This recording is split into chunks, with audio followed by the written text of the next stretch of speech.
¿Cómo están? Buenas noches, estimados maestrantes. ¿Se escucha, no? El audio.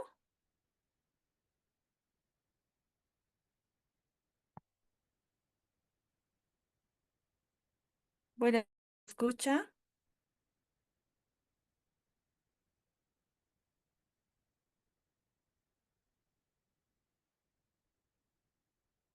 Oscar Chávez, Karen Paula, José Alfredo Herrera.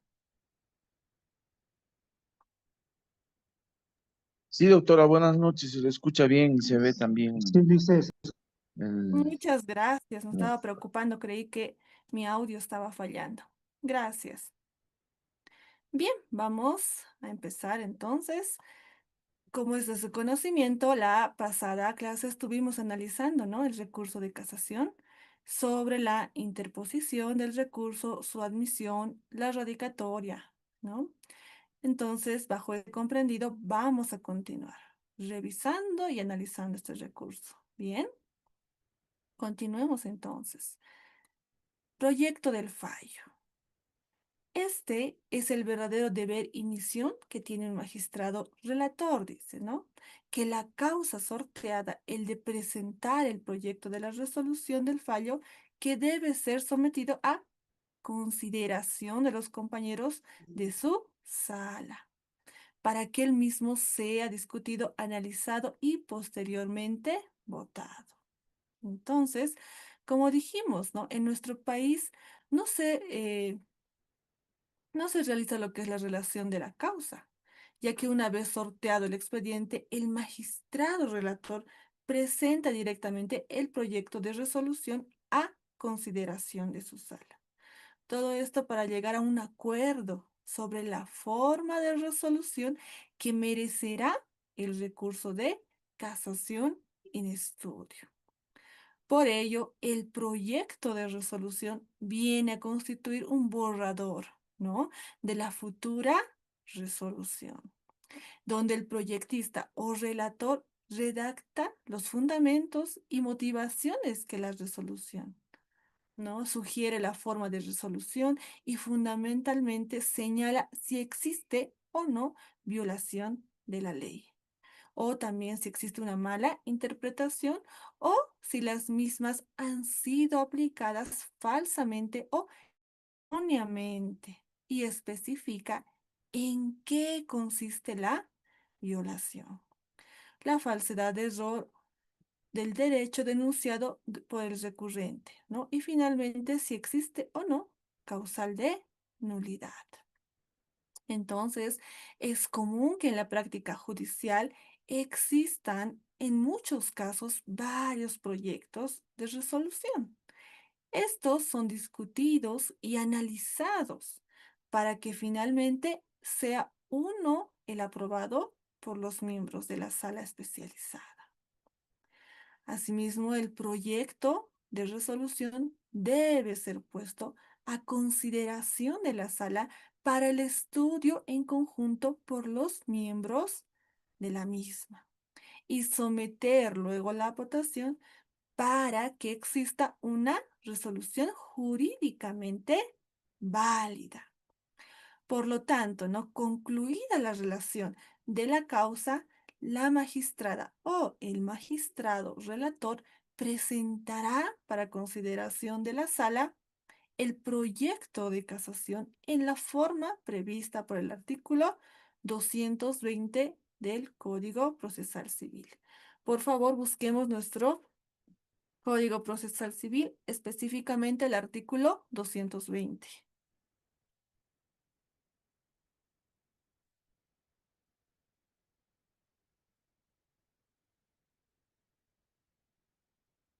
Si lo tienen a la vista, pueden dar lectura, por favor. buenas noches, doctora. ¿Cómo está, licenciado Francisco? Por favor. Bien, artículo 220, formas del auto supremo. La forma del auto supremo será, en parágrafo uno, improcedente cuando, numeral uno, se hubiera interpuesto el recurso después de vencido el término.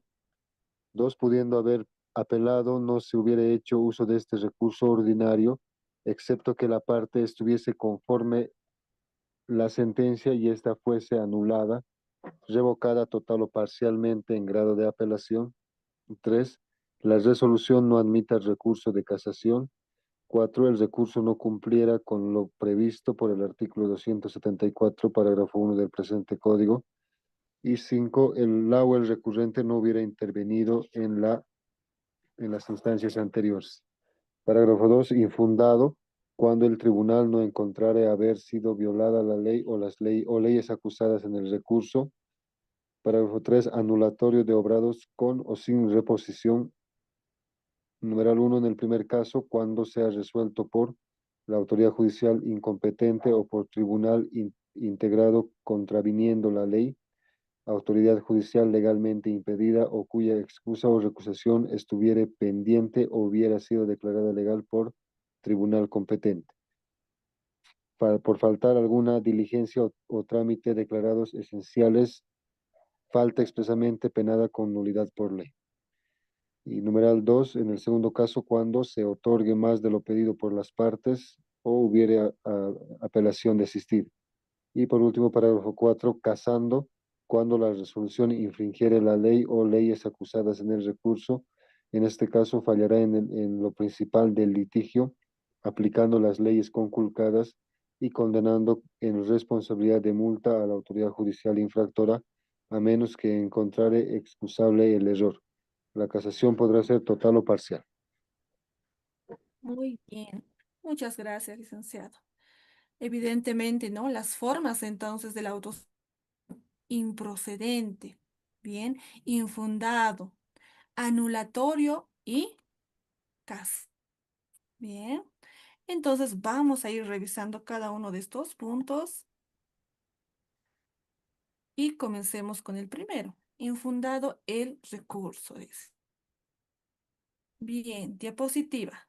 Cuando se declara infundado el recurso, se mantiene firme e inalterable la resolución impugnada por el recurso de casación, porque en dicha resolución se ha aplicado correctamente el derecho. Bien, y nos cita, ¿no?, el artículo 220 del Código Procesal Civil que ya han dado lectura. Entonces, ¿no? Corresponde citar que infundado el recurso significa que la situación planteada carece y a verosimilitud. Por consiguiente, el Tribunal de Casación declara el recurso infundado cuando no se encontrare violación de la ley o leyes acusadas en la fundamentación del recurso. Entonces, en este caso, el órgano de casación considera que los jueces, ya sea de primera o los tribunales de segunda instancia, actuaron correctamente aplicando en forma debida el derecho objetivo del proceso, ¿no? Y no encontraron violación de la ley o que las mismas no fueron aplicadas falsamente o erróneamente como sostenía el recurrente. Entonces, esta es una de las formas más comunes de los fallos que emite el Tribunal Supremo de Justicia y el Tribunal Agroambiental, porque al plantearse el recurso de casación, no, ¿no?, con precisión en qué consiste la mala aplicación de la ley en la forma general o no tiene razón en el planteamiento del recurso. Bien. Siguiente punto, casación de la resolución impugnada, dice. Entonces, cuando el tribunal ingresa a la casación de la sentencia o auto recurrido, es porque encontró infracciones de la ley o leyes acusadas expresamente, ¿no?, en el recurso. Es decir, en la resolución impugnada, el tribunal considera que efectivamente hubo violación, interpretación errónea o aplicación indebida de la ley, o cuando la misma contuviere disposiciones contradictorias, ¿no? Cuando la apreciación también de las pruebas se hubiese incurrido en error, ya sea de hecho o de derecho. Bien. citando igual el inciso 4 del artículo 220 de nuestro Código Procesal Civil, ¿no? Por tanto, ¿no? Existe casación parcial cuando el tribunal reconoce la infracción de solo algunas leyes acusadas y no así de las otras. En este caso, debe declararse infundado el recurso respecto a las otras leyes indebidamente acusadas o infringidas. Por tanto, cuando el órgano judicial ingresa a la casación, debe fallar en lo principal del litigio, ¿no? Aplicando leyes conculcadas, es decir, dictará la que en su lugar corresponda sobre la materia de hecho del fallo recurrido y reemplazará los fundamentos jurídicos erróneos por los que se estimaré correctos. Bien, entonces sobre este punto el profesor Vescovi sostiene lo siguiente. Dice, ¿no? La otra posibilidad es que la Corte acoja el recurso decretado, la casación, en este caso la anulación de la sentencia impugnada, dice, ¿no? En este caso hemos sostenido que se trata de una sentencia constitutiva. Esto es independiente de que cuando se casa sobre el fondo, como veremos, ¿no? La Corte debe también, a su vez, sustituir la sentencia del tribunal por la que corresponda dictar. Es decir, que se trata en este caso de una sentencia compleja. La primera o la primera parte, digamos, dado que se realiza en un solo acto aun cuando se trataría en puridad de dos, que anula no es la constitutiva, la segunda será declarativa constitutiva o de condena, según el contenido. Entonces es muy frecuente, ¿no? Que una vez dictada la sentencia por el juez de primera instancia y revocada por el tribunal de segunda instancia, el órgano de casación determine casar el auto de vista, ¿no? Y mantener la sentencia de primera instancia, por considerar que ésta aplicó debidamente el derecho. Por ello, diapositiva, ¿no? Nos dice, los recursos de casación y nulidad pueden ser interpuestos al mismo tiempo o en el fondo. Por lo que, si en el recurso se invocare un error de fondo y otro de forma, el Tribunal de Casación primero deberá pronunciarse sobre el error de la forma, en este caso la nulidad. Y solamente si se rechaza la infracción formal, el Tribunal Supremo de Justicia pronunciarse sobre el fondo de la casación. Bien. Dice, por ello el artículo en estudio señala que en caso de casación parcial o total, se debe condenar en responsabilidad de multa al juez o tribunal infractor, a menos que lo encontrara excusable el error. Sin embargo, considero que esta norma es dragoniana, porque no se puede multar a un juez o magistrado por el simple hecho de tener diferente criterio, ¿no? Además que el castigo no es el mejor remedio para la buena administración de justicia. Continuemos entonces. La anulación de obrados. Entonces, es bueno insistir que el recurso de nulidad se refiere exclusivamente a los vicios de la sentencia y auto de vista, y no procede cuando se trata de vicios improcedendo, que la habrían precedido, pues su reparación debe intentarse mediante el respectivo incidente de nulidad. Además, el a lo que tiene que ver con la aplicación del derecho, que si se conceptúa erróneo, debe atacarse mediante el recurso de casación, ¿no? Y no por el de nulidad. Nos dice entonces la diapositiva, La anulación que puede ordenar el Tribunal de Casación puede ser con o sin reposición de obrados, dependiendo la causal de nulidad que se aplique y que fue motivo del recurso. Asimismo, el tribunal anulará el proceso reponiéndolo hasta el vicio más antiguo en los casos que la sentencia o auto recurrido fuera pronunciado por un juez o tribunal incompetente. Empero en este caso se debe remitir el proceso al juez, considerando competente por el órgano de casación. Nula el proceso cuando la resolución recurrida fuera pronunciada por un juez o vocal legalmente impedidos. Y en este caso se ordenará que el proceso pase ante el juez o tribunal suplente legal para que dicte una nueva resolución. Asimismo, que dice diapositiva, la tercera parte de este artículo 220 del Código Procesal Civil señala, ¿no?, que el auto supremo de obrados puede ser con o sin reposición. Uno nos dice, ¿no? El primer caso, cuando sea resuelto por, inciso A, la autoridad judicial incompetente o tribunal integrado contraviniendo la ley. Entonces, la incompetencia que se refiere a esta ley puede ser absoluta o relativa, dado que la ley no distingue, ¿no? Y además, porque si bien la competencia relativa puede prorrogarse, la oposición del demandado mantiene la incompetencia del tribunal, dejando en consecuencia que estudiamos.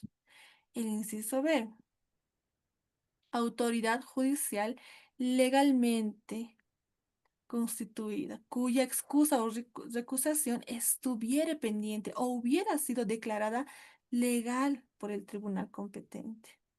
Inciso C. Faltar alguna diligencia o trámite declarados esenciales, falta expresamente penada por la nulidad por la ley, ¿no? Por ello se anula obrados hasta el vicio más antiguo. En el caso en el que la tramitación del proceso faltara alguna diligencia o trámite declarados esenciales en el proceso y la misma estuviera penado con nulidad expresa de la ley, como serían las hipótesis por falta de citación con la demanda y también otros casos. 2. En el segundo caso es, inciso A, se otorgue más de lo pedido por las partes y el inciso B, hubiera apelación desistida. Bien, vamos a analizar el inciso A, que otorgue más de lo pedido por las partes. En este caso, se anulará llanamente cuando la resolución impugnada existe incongruencia. Es decir, cuando se otorga más de lo pedido por las partes o sin haberse pronunciado sobre alguna de las pretensiones deducidas en el proceso y reclamadas oportunamente ante los tribunales inferiores y finalmente cuando pese a la apelación se encuentra desistida por la parte, se dicta el correspondiente auto de vista y en este último caso se justifica, ya que por el desistimiento la sentencia impugnada adquiere calidad de cosa juzgada. Y el inciso B, hubiere apelación desistida. Entonces, cuando se desiste de la apelación, significa dejar sin efecto el recurso interpuesto por motivos que solo le interesa al recurrente. Entonces, el recurso de casación en la forma puede renunciarse porque mira al interés particular de las partes y no está prohibida su renuncia, pero ella no puede ser anticipada. Esto es antes de interponerse o cuando se inicia el juicio en que puede proceder la casación. Lo dicho se explica porque estas normas son de orden público. Por ello, el recurso, ¿no?, de casación se ha establecido en beneficio del interés particular de los litigantes. Y la mejor prueba de ello es que solo se puede interponer la parte agraviada y que no tenga culpa del vicio. Eso sí, repercusiones de elevado interés público. Las salas especializadas de justicia con el objeto de administrar justicia ha visto por conveniente dividirse en salas especializadas por materias, con el objeto que cada una de las mismas conozca y resuelva los asuntos de su competencia determinados por ley, ¿no? En el tema que nos interesa existe la sala civil especializada. Por ello, recordemos que por imperio del inciso 10 del artículo 38 de la ley número 025, ley del órgano judicial, la sala plena del Tribunal Supremo atribuciones para organizar la conformación de sus salas de acuerdo con sus y necesidades y comunicar al Consejo de la Magistratura para fines administrativos. Bien. ¿Cuál es el número de votos para resolución? Bien. No queda duda que las resoluciones que adopte la sala especializada puede ser penal, civil, trabajo administrativo, etcétera, ¿no? Serán por mayoría absoluta de votos de sus miembros, es decir, por la mitad más un miembro, conforme lo dispone el artículo 278 de nuestro Código Procesal Civil. Entonces, ¿no? La mayoría absoluta es matemáticamente una mayoría con más de la mitad de votos de los miembros, ¿no?, que componen el órgano en cuestión. Ejemplo, por lo general en los sistemas parlamentarios y, por extensión, en cualquier órgano colegiado, público o privado, se dicte que es necesaria la mayoría absoluta cuando la votación sobre un asunto sometido a su consideración requiere para su aprobación una mayoría igual o superior a la mitad más uno de los miembros, ¿no? Entonces, al respecto, la norma en análisis determina que las resoluciones judiciales que adopte la sala con el objeto de resolver el recurso de casación, recurso más importante para el Tribunal Supremo, serán por mayoría absoluta de voto de sus miembros. Por ejemplo, si una sala especializada está compuesta de 10 miembros, que es lo normal y aconsejable en las salas con el objeto de tener mejores resoluciones judiciales, se necesita 2 votos para tener una resolución válida. Y si una sala especializada está compuesta por 2 miembros, se necesita 2 votos para tener resolución judicial válida. Por lo tanto, en caso de los 2 miembros tengan votos diferentes, necesariamente debe convocarse a otro magistrado de la sala suplente para conseguir un segundo voto. Pasemos al siguiente punto: disidencia de los fallos. Entonces, es muy común, ¿no?, que los magistrados en los fallos judiciales tengan diferentes criterios. Por lo tanto, luego de discusiones en la sala se llega a la disidencia del fallo. ¿Pero qué quiere decir este término? Disidencia. Bien, diapositiva. Del latín disidentia. En forma general, se entiende como la expresión formal de un desacuerdo parcial o total, dice, ¿no?, respecto de otros criterios individuales o colectivos, con connotación autoexcluyente en ocasiones con el orden establecido en la sociedad o en alguno de sus ámbitos derivados, ¿no? Así, en sociología, la disidencia equivaldría a la autoexclusión de la pertenencia a un grupo, tales como una comunidad o una institución de la cual se es o fue miembro voluntario o involuntariamente, ¿no? No obstante, la parte y el todo, la disidencia también puede ser dirigida hacia un solo pensamiento, actos o actividades concretas e incluso creencias.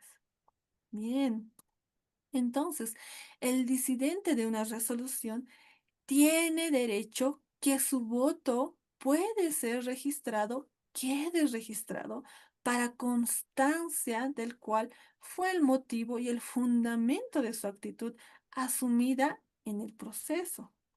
Como hemos mencionado, ¿no? Los miembros que integran los tribunales colegiados deberán dar su voto en todos los asuntos esenciales que se tuvieran que decidir.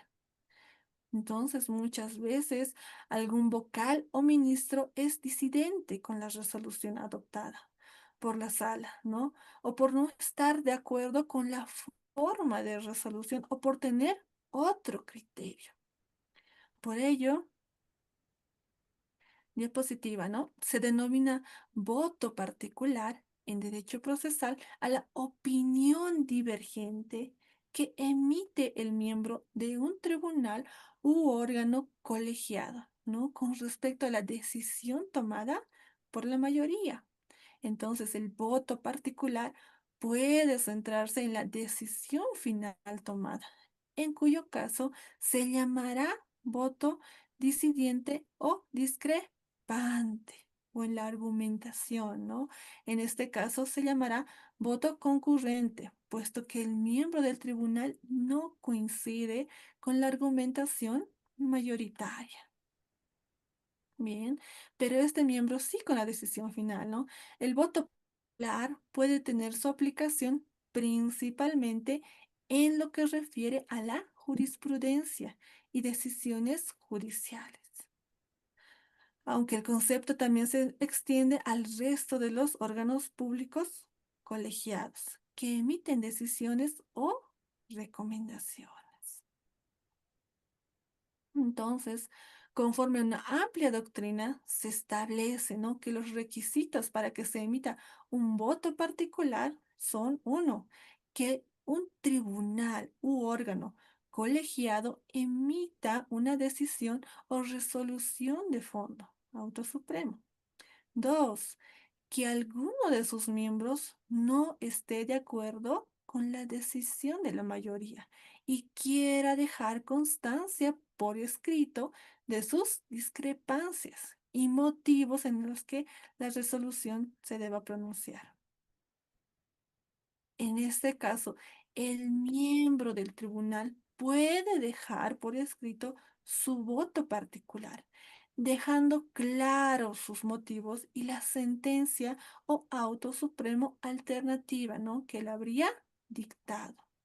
Por este motivo, la norma en estudio no deja dudas que si el Tribunal de Casación se suscitare disidencia o discrepancia, esta y sus fundamentos se harán constar al pie del fallo, es decir, al pie del auto supremo. Por lo tanto, es importante que todas las partes y mundo litigante sepa los fundamentos y motivos del fallo, conforme señala la segunda parte del artículo 278 del Código Procesal Civil. Entonces, dicho voto afecta a la doctrina y puede afectar a la jurisprudencia posterior, siendo en parte una fuente del derecho indirecta. Hay que tener en cuenta que en el caso de divergencia de opinión, en la mayoría de los países los magistrados no están obligados a emitir un voto particular. Y para tomarse la molestia de publicar su opinión, es probable que se encuentre muy motivado por sus opiniones, estando a la vez seguro de su propia argumentación. Por ello, los votos particulares suelen estar muy fundamentados, ser de gran interés hacia futuras interpretaciones jurisdiccionales y son una fuente doctrinal muy fuerte. Bien, siguiente punto, llamamiento de otros magistrados. Cuando hay disidencia o desacuerdo entre los magistrados, en una misma sala y no existe el número suficiente, número de votos, se hace necesario llamar a otros magistrados de otras salas hasta convocar a los conjueces. Por ello, la norma en estudio tiene por objeto dejar establecido que necesariamente el órgano de casación debe resolver el recurso interpuesto en cualquiera de sus formas. En caso contrario, existiría denegación de justicia, porque el tribunal no puede dejar de fallar con el pretexto de falta de votos, ¿no? Entonces, al respecto, ¿no? La última parte de la norma en análisis determina que presentada la disidencia, se llamará el magistrado de otra sala civil en caso de que hubieran dos salas civiles, ¿no? Y en caso de que hubiere una, se convocará al magistrado de la sala social penal, ¿no? Y en ese orden, y a falta de suplentes, que son 9, ¿no? Conforme la nueva ley del órgano judicial. Por lo tanto, para que no exista confusiones, se establece el grado en que debe convocarse a los magistrados, para que tal situación no se encuentre al capricho de integrantes de la sala. Entonces, con ello hemos concluido lo que es el recurso de casación. Pasemos a nuestro siguiente recurso. Este es el recurso de compulsa. Entonces, demos inicio, ¿no? Generalidades sobre la compulsa. El recurso de compulsa está previsto fundamentalmente para no frustrar el recurso de apelación o de casación, cuando el recurrente considera que el mismo ha sido negado indebidamente por algún motivo que no tiene fundamento legal. Bien. Entonces, por ello, el recurso de compulsa es conocido por la mayoría de las legislaciones iberoamericanas como el recurso de queja o denegación, ¿no? Entonces, en nuestra legislación nunca se ha utilizado estos términos. Por lo tanto, la cultura jurídica de nuestro país ha reconocido este recurso como el de compulsa.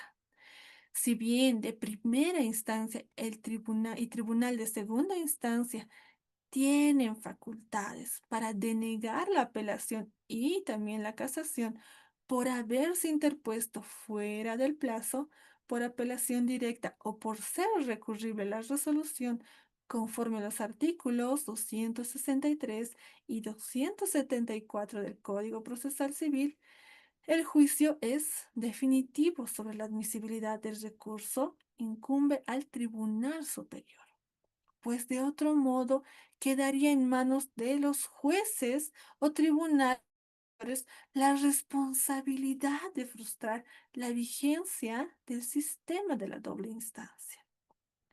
Por ello, sobre este punto, el profesor Eduardo Couture sostiene lo siguiente, ¿no? Que de ninguna manera puede quedar en manos del propio juzgador que pronunció la decisión la posibilidad o no de admitir el recurso, ¿no? Pues de lo contrario, dicho instituto quedaría desnaturalizado al la voluntad del magistrado que prefirió el acto atacado y el amor propio excesivo conduciría a la conclusión de estimar justo y equitativo su fallo. Eso nos dice, ¿no? El profesor Eduardo Couture. Entonces, ¿cuál es la razón de ser de la compulsa? Una vez que el órgano judicial se ha pronunciado sobre un recurso concediéndolo o Denegándolo, no puede ya revisar su decisión, ni esta puede tampoco ser impugnado por vía de apelación. En tanto, la reposición como apelación, en efecto, son recursos que persiguen la revisión integral de lo resuelto por parte de una instancia abierta a esa revisión. Si la apelación es concedida, el órgano judicial ya se ha desprendido del conocimiento de la materia apelada y no puede, por ende, volver sobre su criterio. Y si es denegada, ha generado un obstáculo procesal. Puede remover, porque precisamente ha resuelto que tiene ejecutoriedad la resolución recurrida y la apelación no resulta apta tampoco, porque para su admisibilidad es menester justamente que esté a la instancia que ha producirse sobre ¿no? Y esto no será viable si previamente no se deja sin efecto la denegatoria con un medio idóneo, que es este recurso. Bien, ¿cuál es su procedencia? Dice, ¿no? De acuerdo a la norma en estudio, este remedio procesal procede cuando indebidamente se niega el recurso ordinario de apelación y el recurso o el recurso de casación, ¿no? Y finalmente, cuando se concede el recurso de apelación en un efecto, debiendo haber sido en el otro. Es decir, el recurso de compulsa procede por negativa indebida del recurso de apelación o el de casación, o por concesión errónea del recurso de apelación en efecto que no correspondía. Entonces, ¿no? El fin es que el superior declare la legalidad o ilegalidad de la resolución objeto del recurso, conforme lo establece el artículo 279 del Código Procesal Civil. La compulsa entonces constituye la última oportunidad de la parte agraviada para lograr la revisión de una resolución que lo perjudica, ya que se frustraría este último intento, adquiriría la calidad de cosa juzgada. ¿Cuál es el plazo para interponer este recurso?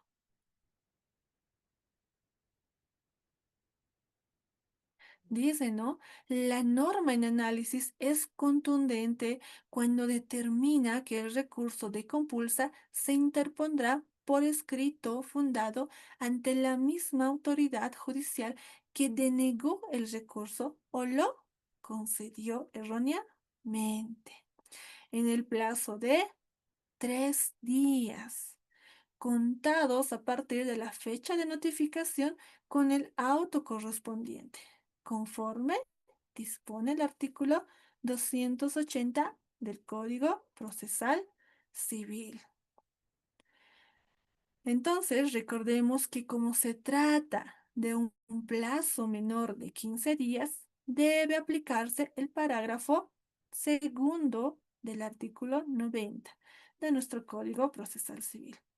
Es decir, que únicamente debe computarse los días hábiles.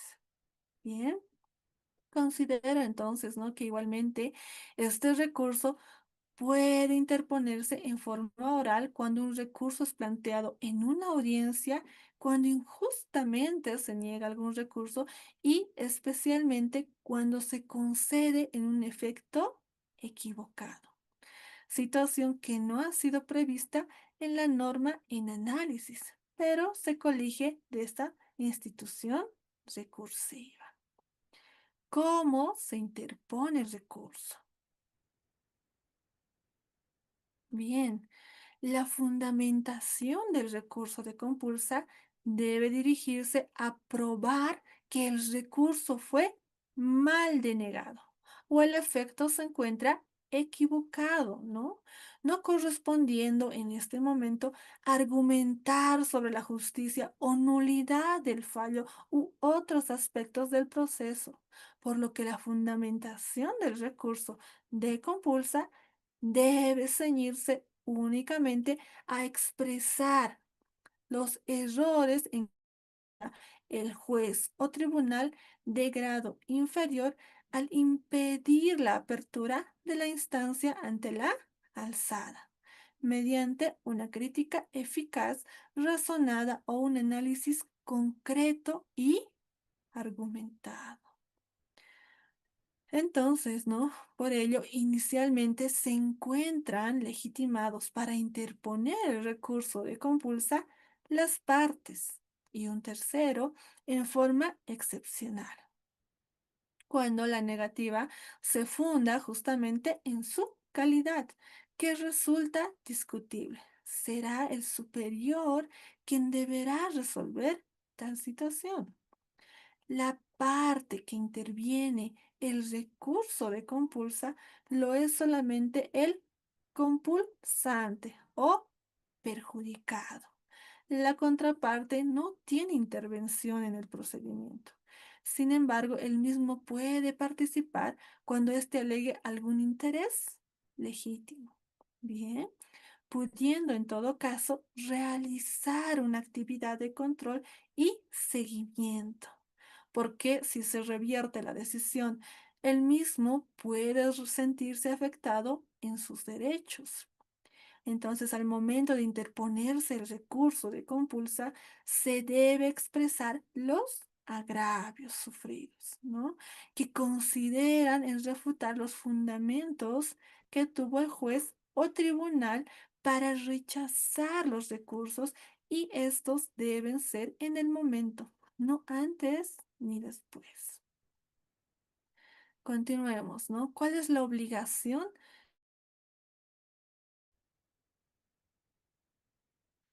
Dice diapositiva, interpuesto el recurso, no es necesario que el juzgador lo admita o lo rechace, sino directamente darle el procedimiento que determina la ley, porque el juez compulsado no tiene facultades para rechazar el recurso. Caso contrario, se convertiría en juez y parte y afectaría seriamente el proceso y derecho a la defensa. Por ello, la norma en estudio es contundente cuando señala que, aceptado el memorial de compulsa, la autoridad judicial competente decretará en el acto y sin mayores dilaciones o demoras, se remiten fotocopias legalizadas de las piezas estrictamente necesarias al superior en grado. Asimismo, la norma en estudio determina expresamente la obligación que tiene el juez o tribunal anunciando de compulsa a no negarse a extender las fotocopias para no frustrar a la parte interesada de este recurso y no dar lugar a que exista un rechazo in limine, ¿no? Por entender que la parte no tiene derecho a compulsar. Entonces, ¿cuál es la sanción para el juez? El juez no puede negar el recurso, porque en este caso está prohibido aún cuando sea evidente la legalidad de su resolución, ya que justamente la compulsa es un recurso de queja contra la negativa de un derecho recursivo, ¿no? Que considera tener la parte perjudicada, y será precisamente el tribunal departamental o supremo quien determine la legalidad o la ilegalidad. Entonces, por ello, con el objeto que el juzgador quede claro sus obligaciones, la norma en análisis es clara cuando dispone que el incumplimiento de esta obligación procesal por el juez compulsado dará mérito a la imposición de las sanciones de edad disciplinaria. En forma independiente, la sanción tiene todo el derecho que asiste al recurrente de acudir al superior denunciando, ¿no?, el hecho, para que éste, a su vez, ordene la inmediata remisión de antecedentes. ¿Cuál es el plazo para conceder los recursos económicos? Bien, el computable en el plazo de 2 días de su notificación proveerá los recaudos correspondientes, bajo pena de caducidad del recurso. Sin embargo, debe tomarse en cuenta el cómputo de los plazos procesales. ¿Por qué? Como se trata de un plazo menor de 15 días, debe aplicarse el parágrafo 2 del artículo 90 del Código Procesal Civil. Es decir, que únicamente debe computarse hábiles, ¿no? Sin computarse los días inhábiles, en este caso excluyendo sábados, domingos y feriados. Cualidad del recurso. Bien, dice, ¿no? Como dijimos, recepcionado el memorial de compulsa, el juez o magistrado de se remitan fotocopias legalizadas de las piezas estrictamente necesarias al superior en grado. El recurrente, en el plazo de 2 días de su notificación legal, proveerá los recaudos correspondientes, ¿no? Bajo pena de caducidad del recurso. Es decir, dejar sin efecto la concesión de la compulsa o tener por renunciado o desistido el recurso. Entonces, cada pulsante no proporciona los recaudos ordenados en los plazos que señala la presente norma, se tiene por caducado el recurso de compulsa y automáticamente por ejecutoriado el auto o sentencia que se ha impugnado por efecto del incumplimiento del compulsante. Esta es una sanción procesal que se establece en beneficio de las partes y de la celeridad del proceso. Por lo tanto, si el compulsante pretende que no se declare ejecutoriada la resolución impugnada con el recurso de compulsa, necesariamente debe cumplir los plazos y requisitos que señala la norma en estudio. Plazo para resolver la compulsa. ¿Cuál es el plazo que se tiene? Dice, ¿no? Remitida las fotocopias al tribunal competente, realizado el sorteo de la causa a la sala respectiva en caso de existir más de una especializada y finalmente sorteado el proceso, el Tribunal Superior dictará resolución en el plazo de 3 días de recibida la causa, ¿no? Declarando la legalidad ilegalidad de la compulsa. Por lo tanto, deben ser ágiles en la tramitación del recurso de compulsa. Como dice nuestro artículo 282, Código Procesal Civil. Entonces, en este caso, como se trata de un plazo menor de 15 días, debe aplicarse el parágrafo segundo, reiteramos, ¿no? Del artículo 90 del Código Procesal Civil.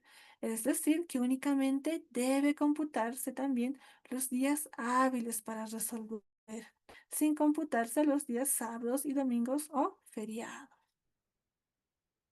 Continuemos entonces. Resolución de compulsa. ¿Qué nos dice? El órgano judicial que debe resolver el recurso de compulsa solo tiene dos opciones o formas de resolución: declararlo legal o ilegal, puesto que solo analiza razonada y jurídicamente si el recurso fue bien o mal denegado por el inferior o concedido el recurso en un efecto diferente, ¿no? Inicialmente es el único análisis que debe realizar el juez o tribunal que concede o resuelve el recurso de compulsa. Entonces, en la hipótesis de que el recurso de apelación o casación fuera denegado, indebidamente debe ser declarado legal y declarar que es admisible el recurso previo el trámite de ley. En este caso, el tribunal debe abocarse al conocimiento de la causa en apelación o casación. Por ello, la norma en estudio deja absolutamente claro que si se declarare la legalidad de la compulsa, ordenará se sustancie o conceda el recurso denegado, según corresponda, ¿no? Librando a efecto provisión compulsoria. Entonces, si el órgano judicial determina que la autoridad judicial inferior actuó correctamente al denegar el recurso de apelación o casación, lo mismo, ¿no? Si el efecto de apelación es el correcto, de, es decir, confirmar la resolución impugnada y ordenar la devolución del proceso en el día al inferior para que se siga con la tramitación del expediente. El siguiente punto, efectos de la declaración de legalidad del recurso de compulsa. Bien, maestrantes, nos quedaremos en este punto. ¿Me pueden otorgar, por favor, 5 minutitos de descanso? Vayan a tomar agüita, su cafecito y nos vemos en 5 minutos, ¿les parece? Está bien, doctora. Nos vemos entonces 5 minutitos.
Bien, maestrantes, vamos a dar continuidad. Se encuentran, ¿no? En salas. Sí, doctora. Hola, ¿se escucha? Muy bien, gracias. Entonces vamos a dar continuidad. Efectos de declaración de legalidad del recurso de compulsa, ¿no? ¿Qué dice?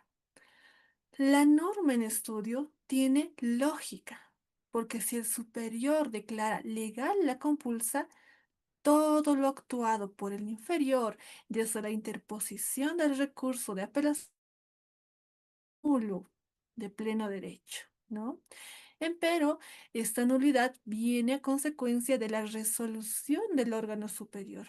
Por lo tanto, si el superior en grado declare legal la compulsa, todo actuado por el inferior desde la interposición del recurso de apelación nulo de pleno derecho.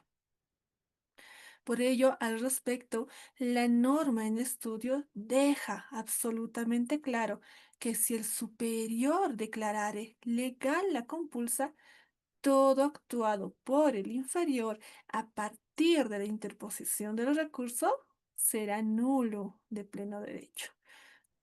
Lo dispone el artículo 283 del Código Procesal Civil. Por favor, vayamos a buscar nuestro artículo 283 del Código Procesal Civil.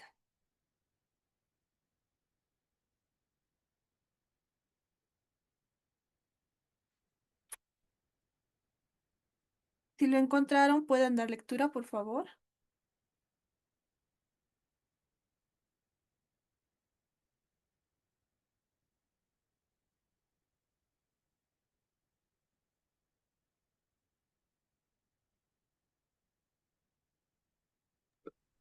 Doctora, Por favor, muchas gracias. artículo 283, nulidad e inadmisibilidad. Parágrafo 1. Si el superior declarare legal la compulsa, todo lo actuado por el inferior a partir de la interposición del recurso será nulo de pleno derecho. No será admisible ningún recurso contra la resolución que resuelva la compulsa. El parágrafo 2.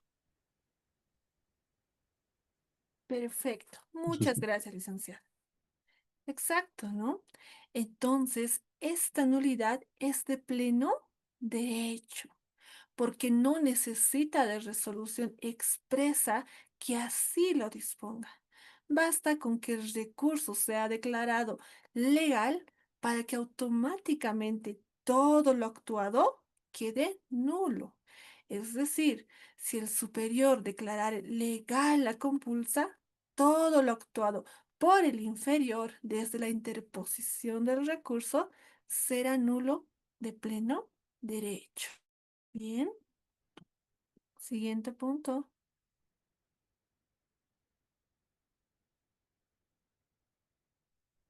Dice, la resolución que resuelve la compulsa no admite ningún recurso.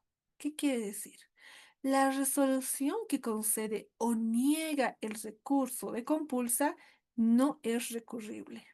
Por consiguiente, es inadmisible el recurso de casación, con que resolviera la compulsa, porque contra la negativa de la apelación o casación, la única vía que tiene la parte es la compulsa para la admisibilidad del recurso denegado por el juez o tribunal inferior. Por eso, ¿no? La norma en análisis sentencia que no será admisible ningún recurso contra la resolución que resuelva la compulsa, conforme la segunda parte del artículo 283 de nuestro Código Procesal Civil. El recurso de casación no tiene por objeto subsanar la negación de algún recurso, sino simplemente de unificar la aplicación correcta de derecho. Por lo tanto, no es idóneo para resolver concesiones indebidas. Nuestro siguiente punto: condenación de costas y multa. ¿Qué dice? Las costas se imponen por los gastos judiciales que se ha tenido que hacer al realizar la contraparte por el recurso interpuesto, mientras que la multa se interpone tanto al juez como al compulsante. Al primero, por haber negado indebidamente el recurso o concedido en un efecto equivocado, ¿no? Y al segundo, por interponer un recurso que posteriormente fue rechazado. Por ello, si el órgano judicial declara ilegal la compulsa, el compulsante debe ser condenado al pago de costas y multa, que deben ser regulados en la misma resolución judicial, ¿no? Pero deben efectivizarse en el juzgado o tribunal inferior. Si no, por el contrario, el órgano judicial declara la compulsa interpuesta, se interpondrá una multa al juez o al tribunal inferior, que se hace efectiva mediante el descuento por planilla del salario que percibe este magistrado. Bien, el siguiente punto: revisión extraordinaria de sentencias. Este ya es otro medio de impugnación, ¿no? Entonces pasemos a detallar este medio de impugnación. Dice: mediante este remedio procesal se termina una sentencia que tiene el sello de cosa juzgada en beneficio de la justicia, porque dicha sentencia ha sido obtenida por algo de procesal en desmedro de una buena y transparente justicia. Bien, entonces el autor Podetti señala, ¿no?, que la revisión extraordinaria de sentencias es el remedio procesal extraordinario encaminado a examinar de nuevo una sentencia pasada en autoridad de cosa juzgada, dice, ¿no? Cuando se ha llegado a ella por medios ilícitos o irregulares, sin culpa o negligencia del vencido, prescindiendo o incorporando nuevos elementos de prueba en el nuevo juicio. Entonces, por diferentes motivos, siempre se ha planteado el problema de la posibilidad de que se revise la sentencia ejecutoriada cuando ésta adquiere calidad de cosa juzgada, aunque solo no en casos extremos y expresamente admitidos por la ley procesal. Por ello, nuestro autor Couture dice, ¿no? La revisión es una exigencia política y no propiamente jurídica. No es de razones, decía el maestro, sino de exigencia práctica, y como tal sirve a la certeza y a la seguridad de las causales, se nutre el derecho y en especial la jurisdicción.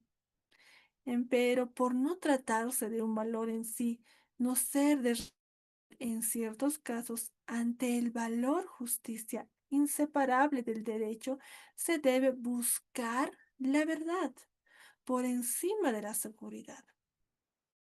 Y por eso no insistimos casos muy excepcionales, los que justifican la alteración y revisión de la cosa juzgada, porque se trata de subsanar un error judicial, en especial en materia civil, cuando hubo fraude, violencia o en otros casos al aceptar un hecho nuevo que cambie la decisión de la sentencia. Por ello, ¿cuál es la naturaleza de este recurso? El profesor de Santos señala que el recurso de revisión sí constituye una tercera instancia. expresión exacta si se la entiende referida exclusivamente a las cuestiones procesales, porque en esta materia la impugnación provoca un nuevo examen de hecho y de derecho, ¿no? Con la única particularidad que la distingue de la apelación de que el decisorio debe poseer naturaleza definitiva. Entonces, otros autores entienden que esta revisión consiste en un recurso y otros que es una acción autónoma, pues el proceso está terminado y la sentencia ejecutoriada. Entonces, el tema es bastante discutido, ¿no? En la doctrina. Por ello, importantes autores sostienen que se trata realmente de un recurso, puesto que contiene todos los elementos de este medio impugnativo. Otros sostienen que es una acción autónoma. Causales de revisión de sentencia. Dice, ¿no? El recurso de revisión extraordinaria de sentencia solo es procedente para los procesos de conocimiento, es decir, para procesos ordinarios, estando excluidos los procesos monitorios y voluntarios, porque justamente estos últimos pueden ser revisados previamente por un proceso de conocimiento. Por ello, dos son los motivos fundamentales de la revisión extraordinaria de sentencias. Uno, la existencia de dos sentencias inconciliables entre sí. Causales tiene que ser necesariamente condenatoria y nuevos hechos o elementos de prueba que ponen en evidencia el error cometido en la primera sentencia y que ponen en tela de juicio la legalidad de la justicia. El artículo en estudio, ¿no? Nos deja claramente establecido que las causas de revisión de sentencias ejecutoriadas deben constituir novedad con respecto al proceso anterior. Es decir, tratarse de hechos nuevos y posteriores a la sentencia o ser conocidos con posterioridad, ¿no? Como lo habíamos mencionado. ¿Quién es competente para conocer el recurso? En primer término, es competente para conocer el recurso extraordinario de revisión de sentencia la Sala Plena del Tribunal Supremo de Justicia, con sus 9 integrantes, de todos los conflictos que se presentan al respecto con relación a la jurisdicción ordinaria. Es igualmente competente para conocer el recurso extraordinario de revisión de sentencia la Sala Plena del Tribunal Agroambiental de todos los conflictos que se traten en relación a la judicatura agraria.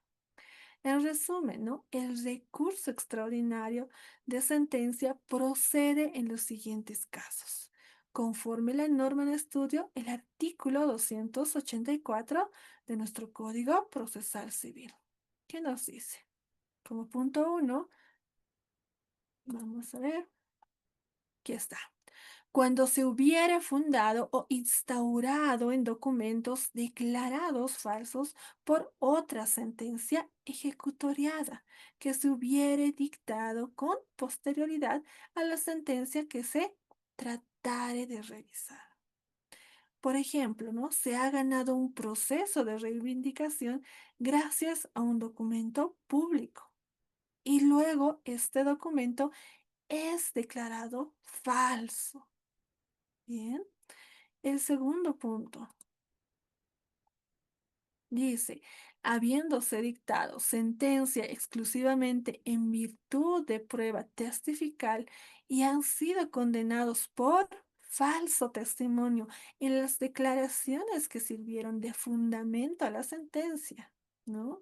Por ejemplo, si la sentencia tiene como fundamento un documento y no en virtud a prueba testifical, aunque sean declaradas falsas las declaraciones testificales, la sentencia es válida y no procede recurso extraordinario de sentencia. Siguiente. Cuando se hubiere ganado injustamente en virtud de cohecho, violencia o fraude procesal declarado en sentencia ejecutoriada.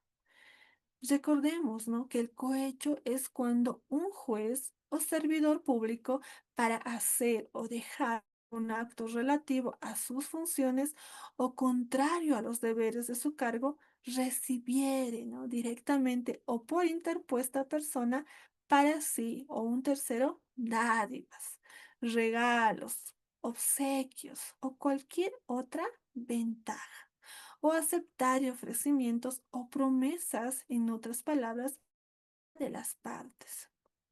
Bien, entonces se entiende que ha ganado el proceso porque ha pagado un dinero al juez. El siguiente punto nos dice: después de pronunciada, se recobraren documentos decisivos detenidos por fuerza mayor o por obra de la parte en favor de la cual se hubiere dictado previa sentencia declarativa en esos hechos y ejecutados. Por ejemplo, se recobra un documento que acreditaba que la obligación exigida se encontraba cancelada. Bien. El siguiente punto: sujetos legitimados. ¿Quiénes son?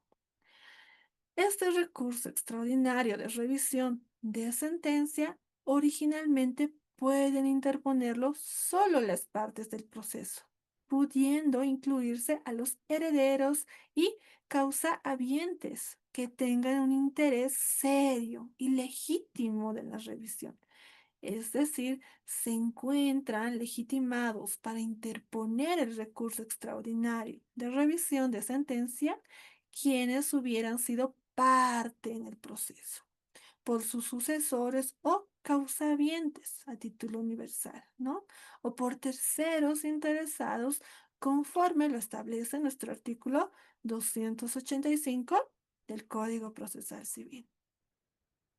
Entonces, también podrá ser interpuesta por el Ministerio Público o, en su caso, por la Procuraduría General del Estado, cuando los hechos invocados afectaren la causa pública, o cuando el Estado fuere parte, cuando los hechos invocados afectaren al orden público, ya que es obligación de este órgano proteger la causa pública.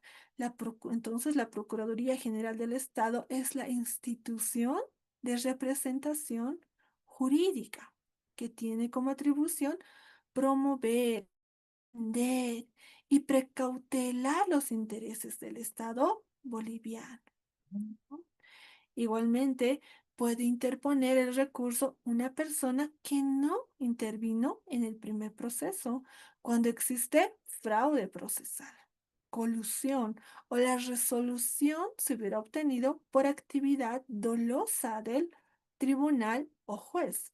Es decir, cuando hubo total indefensión en dicho proceso y no pudo asumir defensa. ¿Cuál es el plazo?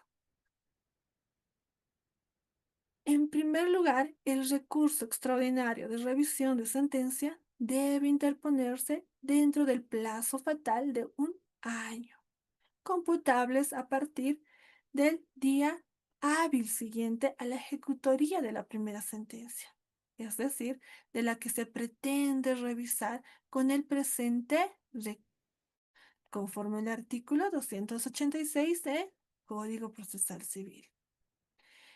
En este caso, como se trata de un plazo mayor de 15 días, se computan todos los días, hábiles e hábiles, conforme los refiere el artículo 90 del Código Procesal Civil, ¿no? Entonces, para fines de derecho, el tiempo se computa conforme al calendario gregoriano y el año se computa desde el día siguiente de su iniciación hasta el día de la fecha igual. Bien. Requisitos de la admisión del recurso. El artículo en estudio determina cuáles son los requisitos que ordinario, ¿no? Si la parte no cumple con tales exigencias, el Tribunal Supremo se encuentra facultado en rechazar el citado recurso o mandar a subsanar dichos errores u omisiones en un término prudencial, bajo conminatorias de tenerse por no presentada la demanda, conforme lo refiere el artículo 113 del Código Procesal Civil. Entonces, este es un recurso bastante formalista. Por lo tanto, si no se cumplen con todos los requisitos exigidos por la ley, el mismo no es admisible. Vemos los requisitos más importantes que determina la norma en análisis, ¿no? El artículo 287 de nuestro Código Procesal Civil. ¿Qué nos dice? Presentación de fotocopias. Es importante que juntamente con el sorteo de revisión extraordinaria de las sentencias se presenten testimonios del debidamente legalizados, ¿no? De las dos sentencias, de la sentencia que se presente, que se pretende revisar, y de la segunda sentencia, que demuestre la procedencia del recurso, porque las mismas abren competencia al Tribunal Superior de Justicia para entrar a ver y revisar la cosa juzgada, que pone en peligro la correcta administración de justicia. Asimismo, se debe certificación escrita de las fechas de las sentencias que acredite que están debidamente ejecutoriadas, con el objeto de determinar si el recurso fue interpuesto dentro del plazo que señala el artículo 286 del procedimiento civil, ¿no? Esto se debe porque es un recurso extraordinario y se establece un previo control de admisibilidad con el objeto de no afectar indebidamente la seguridad jurídica, el debido proceso y la cosa juzgada. ¿Cuáles son los fundamentos de este recurso? Al momento, ¿no?, de interponer el recurso de revisión, se debe indicar con total claridad los fundamentos del recurso y la expresión concreta de la causa que se invocare como pretensión de la revisión. Por ello, el escrito deberá contener, bajo pena de inadmisibilidad, la concreta referencia de los hechos, la proposición de las pruebas respectivas y la mención de las disposiciones legales en que se funde el recurso. El tribunal puede suplir el derecho, pero no está autorizado a suplir los hechos. Entonces, se debe fundamentar la incongruencia de las dos sentencias como resultado de la aparición de nuevos documentos, retenidos quizás por obra de la contraparte, ¿no? O por hechos supervinientes, ¿no? Que demuestren que las pruebas en que se fundó la sentencia resultan desvirtuadas luego por la existencia de delitos relacionados como es el de la falsedad de documentos o falso testimonio de los testigos. Admisibilidad del recurso. ¿Qué nos dice? Como es un recurso extraordinario, lo primero que debe hacer el órgano supremo es admitir o rechazar el recurso, debido a que éste ejerce un control de visibilidad por la importancia y consecuencias que conlleva este recurso supremo. Por ello, se debe declarar admisible el recurso de revisión cuando el mismo fue interpuesto dentro del plazo y cumple con todos los requisitos exigidos por el artículo 287 de nuestro procedimiento civil. Bien, Entonces se declara inadmisible el recurso de revisión cuando el mismo fue interpuesto fuera del plazo legal y por supuesto cuando no se cumplen los requisitos de admisibilidad exigidos por la ley. Esta resolución es inimpugnable en la ordinaria. ¿Cuál es nuestro procedimiento de recurso? Dice, ¿no? El recurso de revisión es relativamente sencillo. Presentando el recurso y admitido el mismo, se ordena al juez de primera instancia, mediante provisión citatoria, remitir el expediente, cuya sentencia se tratare de rever, y se traslada a la contraparte, que naturalmente será el demandado, quien solicitó la revisión al Ministerio Público, a la Procuraduría General, cuando sea necesaria su intervención. Entonces, el Tribunal Supremo de Justicia, una vez verificado la observancia de los plazos previstos en este capítulo y los requisitos de fondo señalados, dispondrá que el recurso, disculpa, o juzgado donde se encuentra el proceso lo remita en el plazo máximo de 10 días y emplazará a las partes que hubieren litigado en el mismo proceso a sus sucesores o causavientes para que contesten el recurso en el plazo de 30 días, ¿no? Computables a partir de la citación legal, conforme lo establece nuestro artículo 288 de nuestro procedimiento civil. Dice, ¿no? Proceso incidental del recurso. Respondido o no el recurso, se observará el trámite previsto para los procesos incidentales. Es decir, tanto con la demanda como con la contestación, las partes acompañan las pruebas pertinentes, si se tratare de cuestiones que así lo requieran. Entonces, la autoridad judicial ordenará la recepción de la prueba en una sola audiencia, a cuyo término, oídas las exposiciones de las partes, se resolverá el incidente. Entonces, si versare sobre cuestiones de puro derecho, si las partes no ofrecieren prueba o si la autoridad judicial no considerare necesaria la recepción de ella, se dictará resolución sin más trámite. Garantía de caución por suspensión de la ejecución.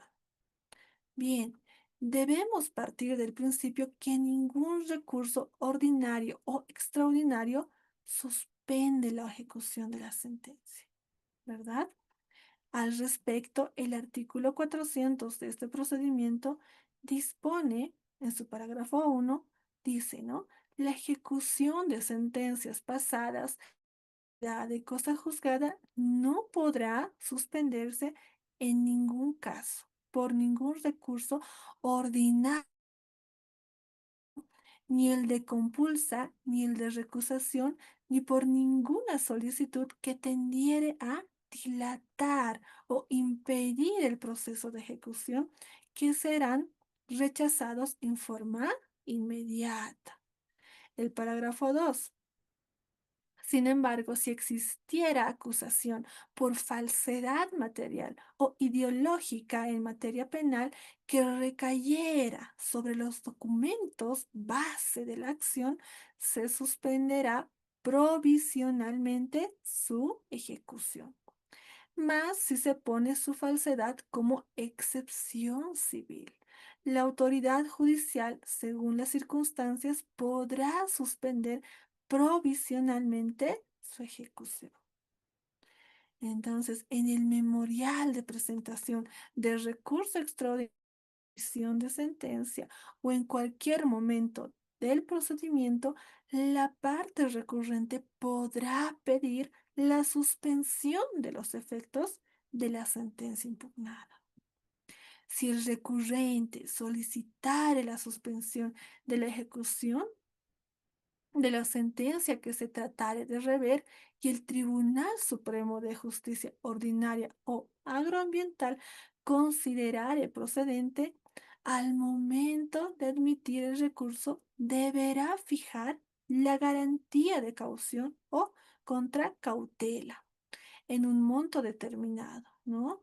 De acuerdo a la naturaleza e importancia del caso, con el cubrir las costas, daños y perjuicios que pudieran ocasionar en caso de haberla perdido, sin derecho de abusando el mismo, ¿no? Una vez fijada la caución, el recurrente deberá constituir la garantía en forma real, dice, dentro del plazo prudencial que será fijada por el Tribunal Supremo. Sobre las medidas precautorias.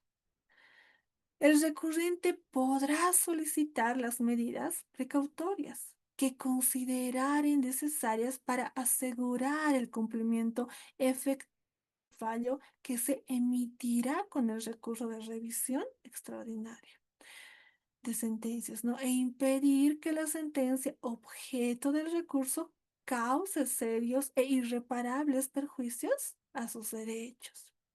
Igualmente, ¿no? El órgano supremo, al momento de adquirir el recurso, podrá conceder o negar las medidas precautorias solicitadas. La resolución del recurso. Todo tiene un principio y un final. Por lo tanto, agotados los trámites correspondientes, garantizando el debido proceso y el derecho de defensa, se llega a la etapa procesal de decisión. Para eso, el Tribunal Supremo de Revisión de Sentencia debe sortear el expediente y presentar un proyecto de resolución que debe ser discutido en sala plena y votado para que exista una resolución válida. Entonces, una vez cumplidos los trámites correspondientes, el Tribunal Supremo de Justicia, o en su caso el Tribunal Agroambiental, en pleno debe dictar la resolución definitiva, resolviendo el recurso de revisión. Y para tal efecto tiene dos alternativas o formas de resolución, declarando fundado o rechazado el recurso.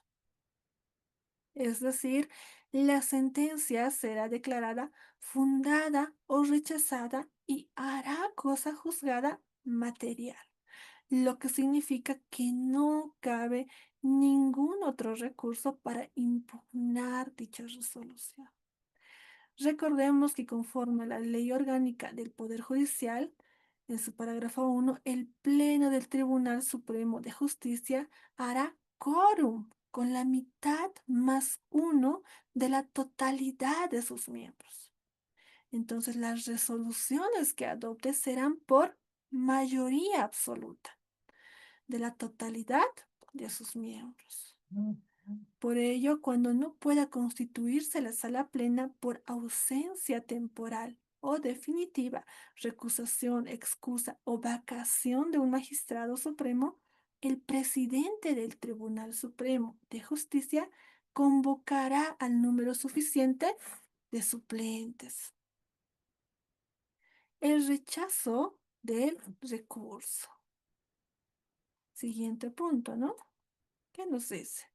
Si el Tribunal Supremo rechaza el recurso extraordinario de revisión de sentencia, estaremos frente a una sentencia declarativa que mantiene la situación vigente por los fundamentos que fueren pertinentes. La inadmisibilidad de revisión de la sentencia que se trató de rever o revisar, la cosa juzgada no será entonces alterada, ni la forma de ejecución que dispone la citada sentencia. Se la mantiene firme e inalterable. Bien. Por lo tanto, ¿no?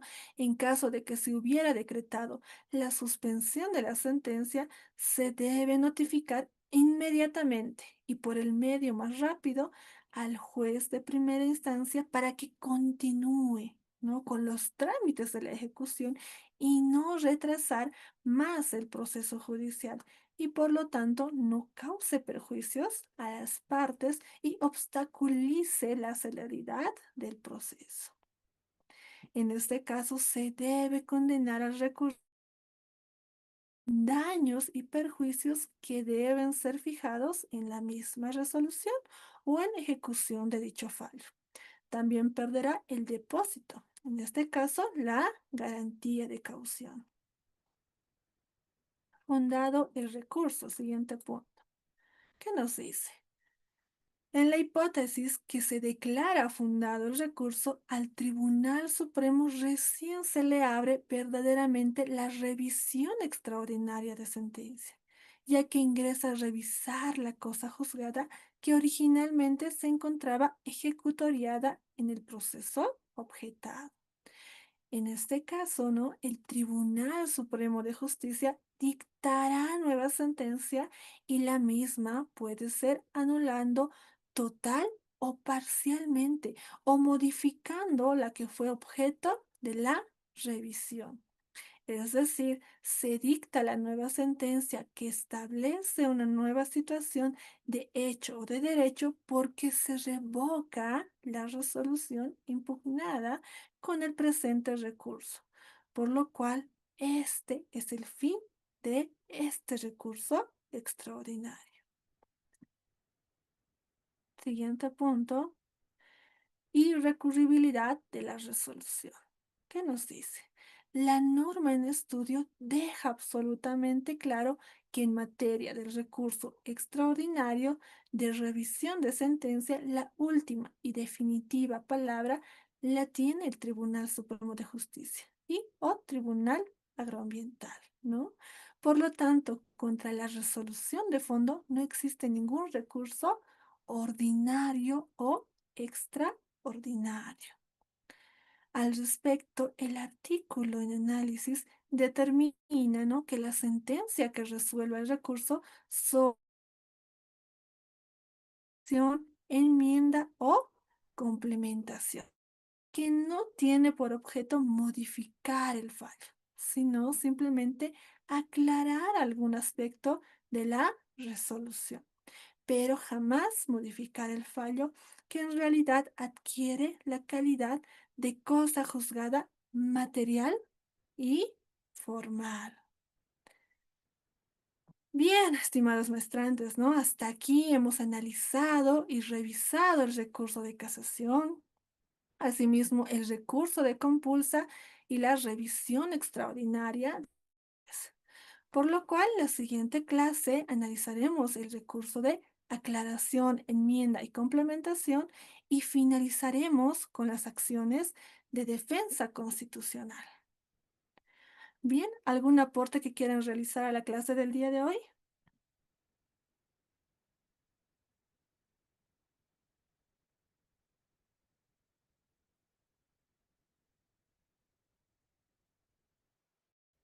Bueno, dicho ello, tengan un buen resto del fin de semana. Nos vemos directamente el día sábado. Buenas noches. Buenas noches, doctorita. Buenas noches, colegas. Bueno, Buenas noches, doctora. Buenas noches, licenciada.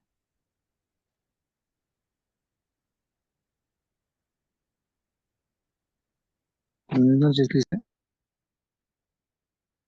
Buenas noches, buenas noches.